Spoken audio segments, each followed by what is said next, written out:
গণবিরোধী বিতাড়িত অপশক্তি বাংলাদেশের রাজনীতিতে আর মাথা তুলে দাঁড়াতে সক্ষম হবে না। প্রিয় উপস্থিতিবৃন্দ, 1975 সালের 7ই নভেম্বরের আগের স্বাধীনতা উত্তর বাংলাদেশ কিংবা 2024 সালের 5ই আগস্টের আগে দেড় দশকের বাংলাদেশ বর্তমান প্রজন্মকে দেখিয়ে দিয়েছে যে আওয়ামী লীগ স্বাধীনতা একসাথে যায় না। আওয়ামী লীগ আর গণতন্ত্র একে অপরের শত্রু। অপরদিকে বিএনপির কাছে গণতন্ত্র, বাক, ব্যক্তি আর স্বাধীনতার সংবাদপত্রের স্বাধীনতা নিরাপদ। প্রিয় সাংবাদিক বন্ধুগণ, বিতাড়িত স্বৈরাচারের পলায়নের পর গণতান্ত্রিকামী জনগণের আকাঙ্ক্ষা পূরণে এক বিশাল দায়িত্ব নিয়ে আজকের অন্তর্বর্তীকালীন সরকারের যাত্রা শুরু হয়েছে। তবে গণতন্ত্রের পক্ষের সকল শক্তি এবং সাংবাদিক সমাজকে সতর্ক থাকা দরকার। আমাদের গণতন্ত্র প্রতিষ্ঠার যে চলমান যাত্রা বাধাগ্রস্ত করতে কিন্তু এরই ভিতরে নানা রকম ষড়যন্ত্র শুরু হয়েছে, যা এর ভিতরেই অনেক বক্তা তাদের বক্তব্যে এরই ভিতরে তুলে ধরেছেন। বিতাড়িত স্বৈরাচার এবং তাদের দোসর চক্র নানা কৌশলে আবারও মাথাচাড়া দিয়ে ওঠার অপচেষ্টা শুরু করেছে।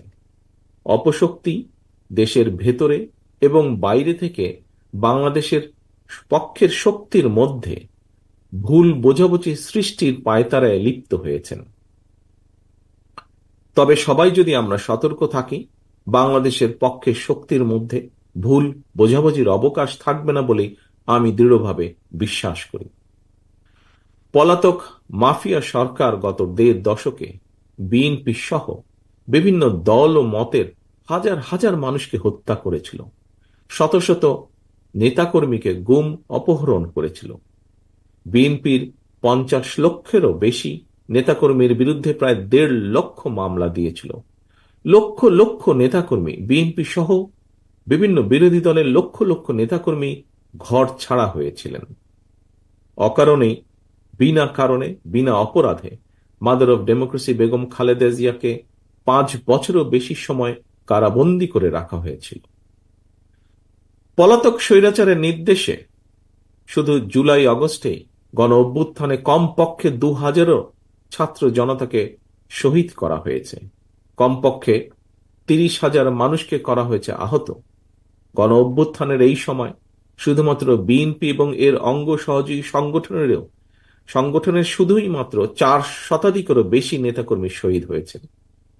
এর বাইরেও যারা শহীদ হয়েছেন বা হতাহত হয়েছেন, হয়তো তারা সরাসরি বিএনপির কর্মী নন, তবে অবশ্যই তারা বাংলাদেশের পক্ষের শক্তির সাহসী প্রাণ। তারা ছিলেন আমাদেরই কারো সন্তান, আমার, আপনার, আমাদেরই কারো ভাই, কারো বন্ধু, কারো সহকর্মী কিংবা স্বজন। এমন হাজারো হতাহত ছাত্র জনতার আত্মত্যাগের বন্ধনে বাংলাদেশের পক্ষের শক্তির মধ্যে জাতীয় ঐক্য গড়ে উঠেছে। সুতরাং আমরা যারা বেঁচে আছি, শহীদদের আকাঙ্ক্ষার একটি গণতান্ত্রিক, মানবিক, বৈষম্যহীন বাংলাদেশ প্রতিষ্ঠার মাধ্যমে শহীদদের রক্তের ঋণ পরিশোধ করা আমাদের দায়িত্ব। একই সঙ্গে পলাতক স্বৈরাচার আর তার দোসররা যাতে রাজনীতিতে পুনর্বাসিত হতে না পারে, সেই ব্যবস্থা গ্রহণ করাও কিন্তু আমাদের কর্তব্য। এজন্যই যথাযথ আইনগত এবং রাজনৈতিক পদক্ষেপ নেওয়া প্রয়োজন বলে আমরা মনে করি। পলাতক মাফিয়া খুনিদের পুনর্বাসন ঠেকাতে তাদেরকে একদিকে আদালতে বিচারের মুখোমুখি করা প্রয়োজন, অপরদিকে তাদেরকে অবশ্যই জনগণের আদালতের রাজনৈতিক বিচারে প্রত্যাখ্যাত হওয়ার পরিস্থিতিতেও ফেলতে হবে। যদি এই দুয়ের সমন্বয় ঘটাতে পারি আমি দৃঢ়ভাবে বিশ্বাস করি গণবিরোধী বিতাড়িত অপশক্তি বাংলাদেশের রাজনীতিতে আর মাথা তুলে দাঁড়াতে সক্ষম হবে না।